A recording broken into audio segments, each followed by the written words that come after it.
Le prochain exercice de la série The Hockey Drill Book de Dave Chambers permet de travailler des situations de 3 contre 2 en continu. Il est idéal en fin d'entraînement puisqu'il permet aux joueurs de travailler plusieurs éléments de leur jeu en situation de match.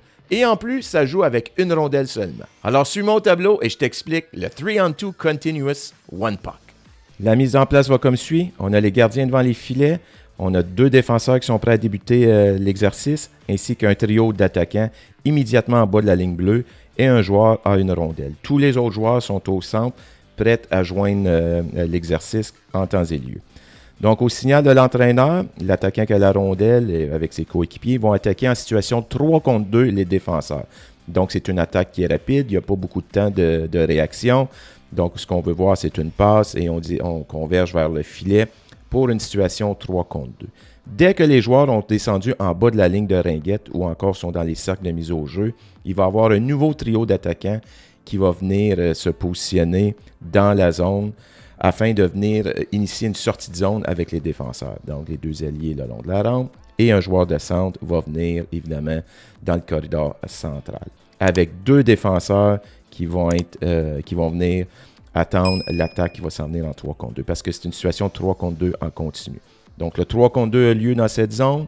Dès le moment que les défenseurs récupèrent la rondelle, disons que le défenseur y est ici, récupère la rondelle, transporte, initie une sortie de zone avec l'attaquant qui en passe à son joueur de centre et ils viennent attaquer dans une situation 3 contre 2 dans cette direction contre les 2 nouveaux défenseurs. Les attaquants descendent en zone. Dès le moment qu'ils descendent en bas de la ligne de ringuette, il y a 3 nouveaux attaquants qui joignent le jeu avec 2 nouveaux défenseurs prêts à entamer la nouvelle séquence de 3 contre 2.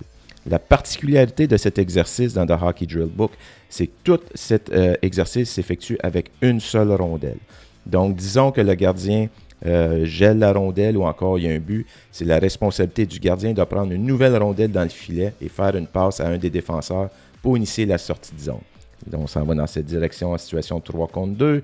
Le gardien gèle la rondelle, prend la rondelle, la passe au défenseur, une nouvelle sortie de zone avec les nouveaux attaquants et une nouvelle attaque à 3 contre 2. Donc, c'est 3 contre 2, 3 contre 2, 3 contre 2. C'est en continu avec une seule rondelle. Si j'avais effectué une variation à cet exercice, c'est vraiment le concept du one puck. Donc, moi, ce que je préférais, c'est, disons qu'il y a une situation 3 contre 2, on joue et le gardien gèle la rondelle ou encore il y a un but. J'aimerais avoir un entraîneur dans les coins avec un lot de rondelles et c'est l'entraîneur qui décide à quel endroit il va positionner la rondelle. Il pourrait très bien l'envoyer derrière le filet. Les défenseurs doivent réagir pour effectuer la sortie de zone avec les attaquants. Ou encore, il peut l'envoyer sur le coin ici afin que l'attaquant vienne la récupérer, ou le long de la rampe, pardon, afin que l'attaquant puisse la récupérer. Ou encore un rim pour que ce soit l'autre attaquant qui la récupère et on initie la sortie de zone. Donc, l'entraîneur qui est ici, il peut l'envoyer, c'est aléatoire. De préférence, on veut l'envoyer à un des défenseurs ou que le défenseur puisse la récupérer puisqu'on veut vraiment pratiquer la sortie de zone. Mais on veut que ce soit un geste qui est aléatoire ici par l'entraîneur. Donc, une situation 3 contre 2 dans cette direction, c'est le même principe. Il y a un arrêt ou encore il y a un but. L'entraîneur fait un positionnement de rondelle. Le défenseur vient la récupérer et initie la sortie de zone avec les nouveaux attaquants. Pour voir tous les autres exercices de la série, je t'invite à consulter la playlist suivante. On se revoit dans une prochaine vidéo et sur ce, je te dis bon coaching.